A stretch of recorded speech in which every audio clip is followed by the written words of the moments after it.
அயோக்கியர்களே, மனசாட்சியற்றவர்களே, துரோகிகளே, வரலாறு என்ற பெயரில் வரலாற்றையா நீங்கள் சொல்லிக் கொடுக்கிறீர்கள்?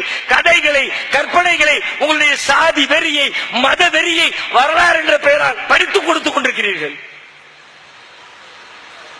இதை நான் சொல்லல, நடிகர் கமலஹாசன் சொல்லுகிறார்.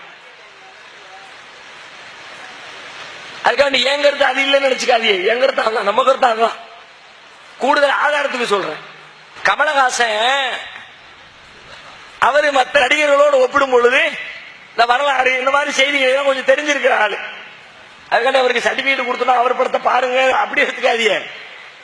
கம்பாரிசன் மற்ற நடிகர்களோடு கம்பேர் பண்ணி பார்க்கும் பொழுது நிறைய படிக்கிற ஆள் அவர். இவருக்கு ஒரு ஆசை, இந்திய சுதந்திர போராட்டத்தில் பங்கெடுத்த பெரிய வீரரை பத்தி நாம ஒரு பெரிய படம் எடுக்கணும். அவரே சொல்றாரு, நான் இந்தியாவில் அது மாதிரி விடுதலை போராட்ட வீரர்களுடைய வரலாறுகளை படிச்சேன், நிறைய புத்தகங்களை படிச்சேன். ஆனா நான் படிச்ச புத்தகங்கள் எப்படி இருந்துச்சுன்னு பார்த்தால், அந்த புத்தகங்களை யார் எழுதினார்களோ அவர் என்ன சாதியை, என்ன மதத்தை சார்ந்தவராக இருக்கிறாரோ அந்த மதத்தை அவர் உயர்வாக, அந்த சாதியை உயர்வாக, இப்படித்தான் எல்லா புத்தகங்களும் இருந்துச்சு. எனக்கு ஏதோ உடன்பாடு வரல. என்னடா இது, இவர் அவர் சாதி அவர் மதம்ன்றதுக்காக வேண்டி கூட குறை எழுதி வச்சிருக்க மாதிரி தெரியுது, எப்படி உண்மை வரலாறு கண்டுபிடிக்கிறது ரொம்ப யோசிச்சேன். அதுக்கு அவர் கண்டுபிடிச்ச வழி என்ன தெரியுமா? நேர பிரிட்டிஷ்கே போயிடுவோம், லண்டனுக்கே போயிடுவோம். அவன் தான் ஆட்சி பண்ணலாம், அவன்கிட்ட போய் கேட்போம். என்ன கேட்போம்? நீ இந்தியாவில் இருக்கும் பொழுது உனக்கு இந்தியாவில் ரொம்ப குறைச்சல் கொடுத்தவன் யாரு அப்படின்ற பட்டியல் அவன்கிட்ட கேட்போம். அவன் தானே பெரிய வீரனா இருப்பான். யாரு பிரிட்டிஷ்காரனுக்கு ரொம்ப குறைச்சல் கொடுத்தானோ அவன் தான் இந்தியாவில் பெரிய சுதந்திர போராட்ட வீரனா இருப்பான். அப்படி ஒரு லிஸ்ட் எடுப்போம் அப்படின்னு நேரா பிரிட்டிஷ்க்கு போறார். அங்க இருக்கிற இங்கிலாந்து மகாராணியை சந்திக்கிறார். அதனால் தான் அவர் அந்த படத்தை துவக்க விழாவிற்கு இங்கிலாந்து மகாராணியை அழைத்திருந்தார். அதனுடைய பின்னணி அதுதான். எதுக்குடா இங்கிலாந்து மகாராணியை கூப்பிடுறான் ஆளு அப்படின்னு பார்த்தா வரலாற்று பின்னணி இருக்கிறது. அவன் போய் கேட்கிறான், உனக்கு ரொம்ப குறைச்சல் கொடுத்த ஆளு யாரு? அவர்கள் ஆவணங்களை எல்லாம் புரட்டி விட்டு ஒரு பெரிய பட்டியலை தருகிறார்கள். அந்த பட்டியலுக்குள்ளே தேடி தேடி ஒருவருடைய பெயரை பொறுக்கி எடுக்கிறான். மருதநாயகம் யூசுப் கான். மருதநாயகங்களை பேர படம் எடுத்தாரா கமலஹாசன்? அப்ப அவர் என்ன சொல்றாரு? இந்தியாவில் நீ எழுதி வச்சிருக்க வரலாறு இல்லை.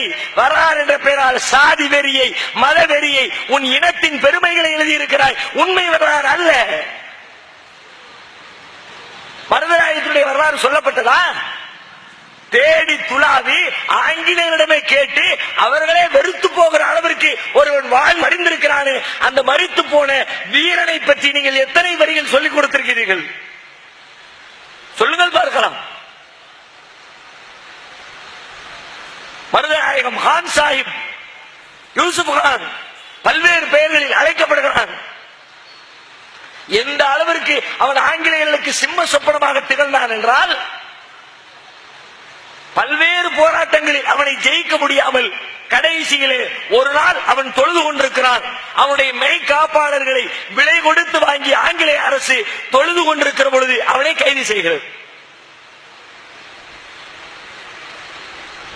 கூட வேலை பார்க்கிறவனே காட்டி கொடுக்கிறான், கைது செய்கிறது. கைது செய்து அவனை தூக்கிலிட்டு சாகடிக்கிறது. சாகடித்த பிறகும் அவனுக்கு அவன் மீது இருந்த வெறி தீரவில்லை. உடல் உறுப்புகளை கால் வேறு, கை வேறு, தலை வேறு, முண்டம் வேறு என்று தனித்தனியாக வெட்டி, ஒன்றை திருச்சியிலே, இன்னொன்றை வேறொரு ஊரிலே, இன்னொன்றை திண்டுக்கல்லிலே, இன்னொன்றை மதுரையிலே என்று அவனுடைய உடல் உறுப்புகளை எல்லாம் தனித்தனியாக புதைத்தது ஆங்கிலேய அரசு. அப்ப எவ்வளவு வெறி இருந்திருக்கும் பாருங்க. இன்றைக்கும் மதுரைக்கு அருகிலே சம்மட்டிபுரம் என்ற பெயரில் அவனுடைய தலை புதைக்கப்பட்ட இடம் இருக்கிறது. கான்சாபுரம் என்ற பெயரில் அழைக்கப்படுகிறது. மதுரை நகரத்திற்குள்ளே கான் சாஹிப் வசித்த, மருதநாயகம் வசித்த வீடு, மிகப்பெரிய வீடு. அந்த வீட்டை அவன் செத்ததோடு சரி என்று விட்டுவிடாமல் அவன் வாழ்ந்த வீட்டையும் இடிக்கிறது ஆங்கிலேய அரசு. இடித்து போட்டால் ஒரு மிகப்பெரிய மண்மேடு குமிஞ்சு கிடக்குது. இடிச்ச அந்த ரப்பீஸ் எல்லாம் சேர்ந்து இன்றைக்கும் மதுரையில் வாழ்கிறவர்களுக்கு தெரியும். நீங்கள் போய் பார்த்துக் கொள்ளலாம். கான் சாஹிப் மேட்டு தெரு, கான்சாபுரம் மேட்டு தெரு என்ற பெயரில் இன்றைக்கும் அந்த தெரு வரலாற்றை சொல்லிக் கொண்டிருக்கிறது. இடிச்சு போட்டது பூரா குமிஞ்சு கிடந்துச்சா, பெரிய மேடு மாறி, அதுவே பிற்காலத்தில் பெயராகிவிட்டது. மருதநாயகத்தை சொன்னீர்களா? மாப்பிள்ளாக்களை சொன்னீர்களா? ரயில் பெட்டிகளை ஆணி துவாரத்திலே மூக்கை வைத்து உயிர் காற்றை சுவாசித்துக் கொண்டிருந்த அந்த